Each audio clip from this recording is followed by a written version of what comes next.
So patch 1.1 has now been out for a day now, and I think I can talk about all the things that I like and all the things that I dislike.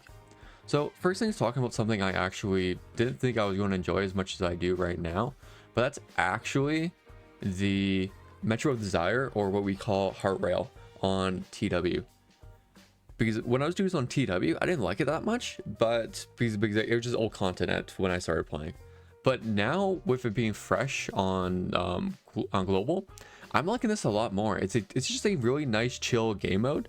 Most of the time you can run through and just kill off all of the small ads and get to the end of the train station line before you have to do a fight. And it's like really nice. You get to pick up a lot of power buffs. You get to you just get to do a lot. There's also really nice rewards, like 1680, so more than entire multi if you get through all of it. On top of the current event that's going on with it, so Metro, but to do the looking at the spin to win raffle, just a lot of really nice rewards. So starting off with, we get 2 platinum coins here, 2 gold tickets here, 2 platinum tickets here, 3 more platinum coins here, and then even a everlasting incense, which I'm going to be saying these are quite nice to have at this point of the game because we're going to be needing them. And then just a lot of general level up materials, which is not too bad. I like that. I think this right here is a big thing to have at this point of the game, because if we would have actually had to wait on this for an extra month, I think we would not have that much to do in the game. So I think those 2 things are a big W right now to have for this patch. It gives us something to do. It's a lot of content, it feels like, especially with the fact that the other thing we can now do, which I like, is we finished Palace 2. So Palace 2 we can now completely finish, and waiting for Palace 3. As we can see, I'm done 100% of both palaces now, and it's now released into our weekly boss pool, which I have to do eventually. And I really like this boss because he's actually a challenging boss, especially if you're on the lower level end. And when I was doing my run through it, my character, I had to reset many times. I had to rethink how I was doing it. I had to do a lot of just like, how do I want to do this? And it was actually kind of cool and nice to see. It kind of reminded me of an actual Persona fight to some extent. Not as in depth and impactful, but they actually brought in they actually brought in mechanics to the fight, which I really liked, as compared to the first boss fight, which I didn't really enjoy because he was just too basic and easy. But this boss fight, like, he dealt damage. If you are below account level 50, I'm telling you, good luck doing it. If you can do it before account level 50, good on you. That's impressive. But currently where I'm at, he wasn't too challenging, he wasn't too easy, but it was nice to see. It was a nice challenge. Those are 2 things I will say very nice to see in this game. And let me tell you, in the future, wait until we get to Palace 3, because the Palace 3 boss fights are going to be a doozy. And then on top of with the 1.1, we got 2 new characters. We got Yui and we got Marian. There is a lot of controversy going around Marian right now, which I'm going to be talking about in about a minute.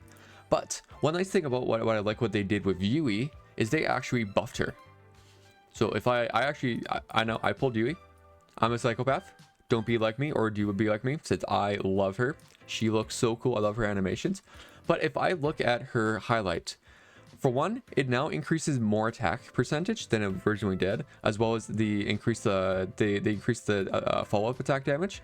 But the biggest buff is the fact now it lasts 2 turns as compared to 1. So all of her allies, so follow-up attacks after allies deal damage with skills now lasts for 2 turns compared to 1. That's actually a very big buff for her. Still, I wouldn't say it's a big enough buff to actually pull her, but for bossing, she's going to be a lot more consistent, which is what I like. And consistency with follow-up teams is always nice to have, because going from basically only a 45% or a 35% now to at least having two entire turns of 100% guarantee is very, very nice. I love that. And I'm kind of talking about more of the bad and the ugly of the patch, and it all revolves around one character only, and that character is Marian. It's not because she's a bad character, it's not because they nerfed her, it's not because they did anything of that.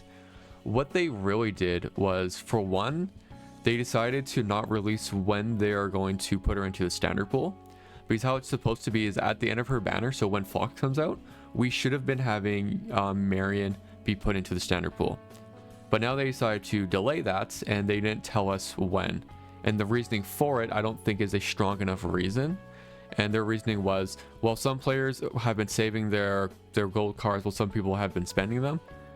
And so they want to give more players a chance to save. I'm like, that is a BS response. I do think they're doing a huge FOMO and just kind of making people want to actually go in on her. That's what I feel. And I don't personally agree with it. But I'm not going to go too hard on them, because at the end of the day, it is a game. But the other big thing with Marian is, if I go to my plans and I go to I'm on plan 3, and if you clear all of plan 3, what you get is one dupe of any character. So to be able to use these dupes, you have to have the character already.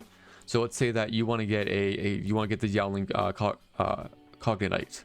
If you don't have Yowling already, you can't use it, and that's the one thing with this. But on TW and China, we were actually able to get a Marian dupe right here. We could have had A1 Marian if we had her. But since they decided to roll this out before Marian went to standard, they didn't include it in here.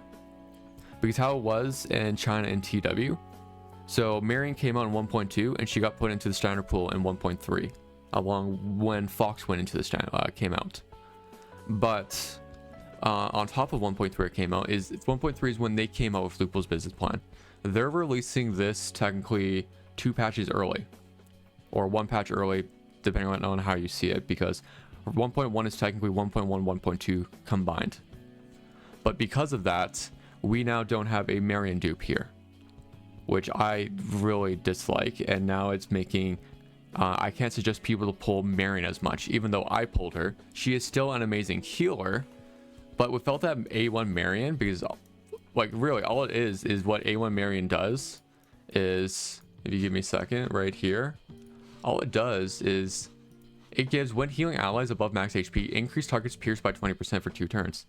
That's actually a really nice damage buff, especially when we're getting Summer Closer in the next couple months. And that's where the controversy comes from. But my biggest problem isn't with the plan or them not releasing Marian right away. My biggest problem right now is the lack of communication on Sega's end and giving us real reasons why they're doing what they're doing. Like, technically speaking, they haven't given us a reason why they took out Marian Cog right here, even though to be able to finish all this, you need to be account level 70. I think the highest people I've seen right now are like 61, 62. So they probably want to reach 70 before Marian is supposed to be in the standard pool anyway. So why aren't we just putting Marian into the standard pool right away, as well as releasing the Marian Cognite into this? Because it's not like we're going to be level 70 anytime soon. And those are my problems with it. It's the lack of communication, and you can see it on their on the global Twitter page for this game. Is they're not telling us what's going on at all, and what we get from the website on the event isn't really showing us that much either anyway. I do really think they need to do a better job on being more transparent, because this is giving me Jujutsu Kaisen Phantom Parade vibes, and that's not a good thing. Because the Billy who was doing the global release of that game really shafted the global players, and I'm getting similar feelings from Sega right now, and I really hope I'm wrong. But with that, I'm gonna end the video there. Thank you all so much for watching. I hope you guys have a great day, and I'll talk to you guys soon. Bye bye.